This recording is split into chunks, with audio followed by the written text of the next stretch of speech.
visions through my dreams, seeing myself swimming in the universe.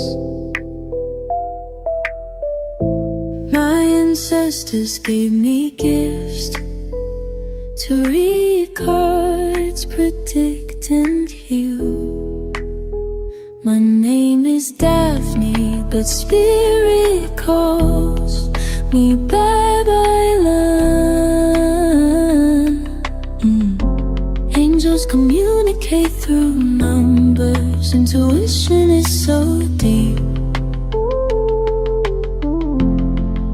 The gift I fully embrace within.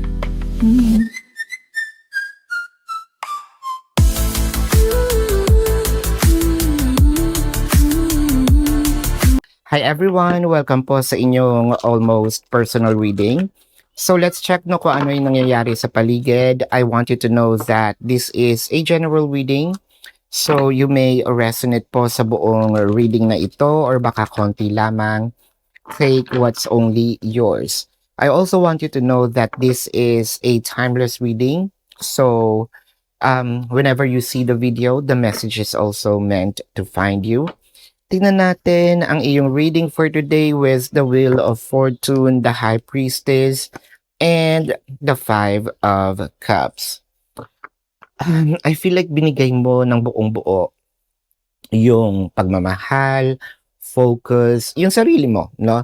I feel like talagang may mga pagkakataon siguro na you surprised yourself na hindi ko naman ito ginagawa sa ibang tao pero para sa kanya nagawa ko, no? So, what I mean by na-surprise mo yung sarili mo is siguro pinangutang mo pa, no, itong taong ito or yung savings mo, ginalaw mo with the Wheel of Fortune or pwedeng pinaubaya mo, no, itong iyong position for them. Ngayon parang pinagsisisihan mo yung mga efforts, no? Syempre, kapag mahal mo yung tao, gagawin mo talaga yung lahat, no? Yun na yung sinasabi natin, baka bulag tayo sa pag-ibig that time. Ngayon, parang iniisip mo ngayon na, sana pala hindi ko ginawa, sana pala mas inuna ko yung sarili ko. Sana pala, gumamit ako ng isip, no? Maraming pagsisisi. I feel like you're blaming yourself for what happened to you. The High Priestess in here, I think that you're being hard on yourself. Kasi with the High Priestess, parang dapat siguro, no? Alam mo may kakayahan kang either ibigay, mag-isip, pero you choose either, not really not to, but you choose to probably offer, no?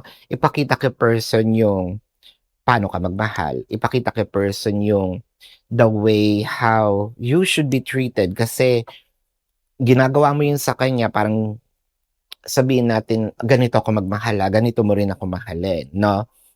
It may not be verbal, but through actions, no? Parang ipinapakita mo sa kanya, dapat ganito mo rin ako mahalin na. So, hindi nga nangyari.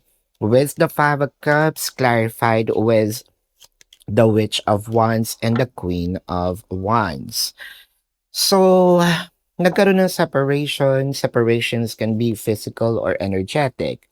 Physical, the person might be in a different city, state, county, country, different continent.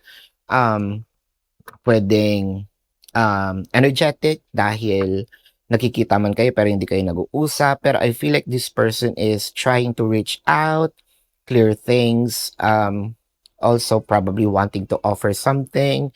Parang nafe-feel mo na gusto niya uling magkaroon kayo ng connection or probably rekindling the love. With the Star and the Sun. Parang ngayon mas nakikita mo na either sinabi mo sa sarili mo, binigay ko yung lahat, I place this person in a pedestal, no? May mga bagay na kahit sa sarili ko hindi ko ginawa pero para sa kanya ginawa ko. At one point in time, yes, naging masaya ako dahil in-offer ko yon. Pero ngayon parang hindi na. I feel like gusto nitong bumawi sa mga bagay na ginawa mo. Kasi with the star in here, hindi man kasing yung intensity ng efforts mo, pero I feel like medyo somewhat, no? Somewhat medyo babaling ito ng either pagtingin ng utang na loob or talagang gustong ibalik, no?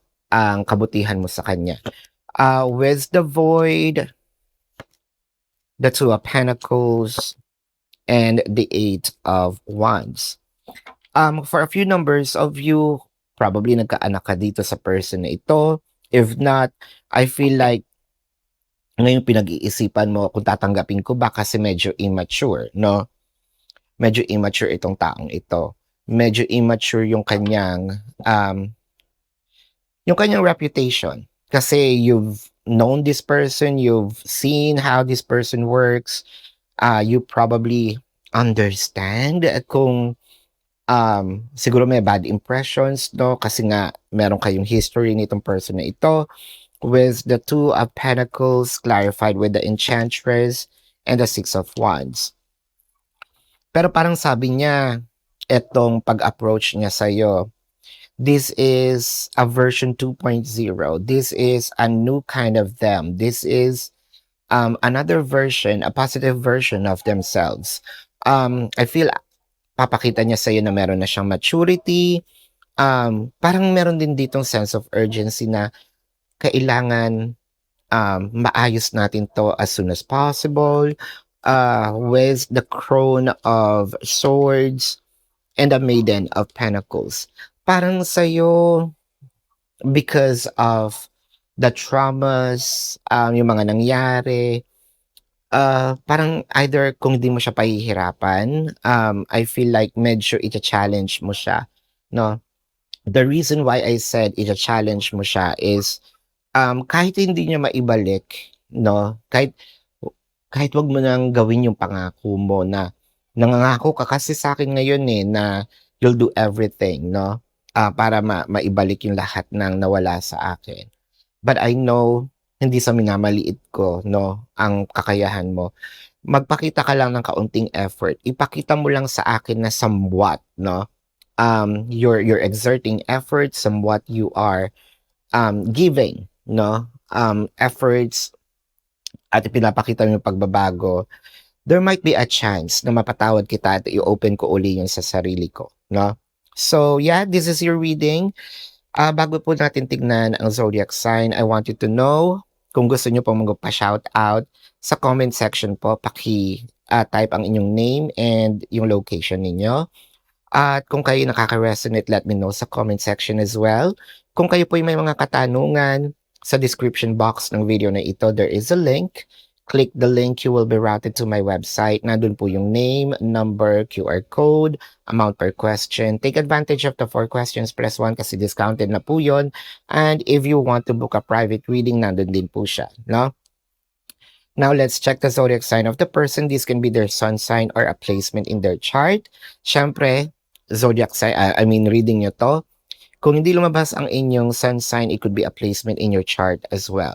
I am seeing Taurus, Gemini, Leo, Sagittarius. I am seeing Virgo, Aries, Aquarius, Scorpio, Capricorn. I am seeing Cancer. I'm seeing, Aquarius, paulit-ulit siya doon. This is your reading. Maraming salamat. Love and light. Namaste. See you po sa susunod na readings. Goodbye.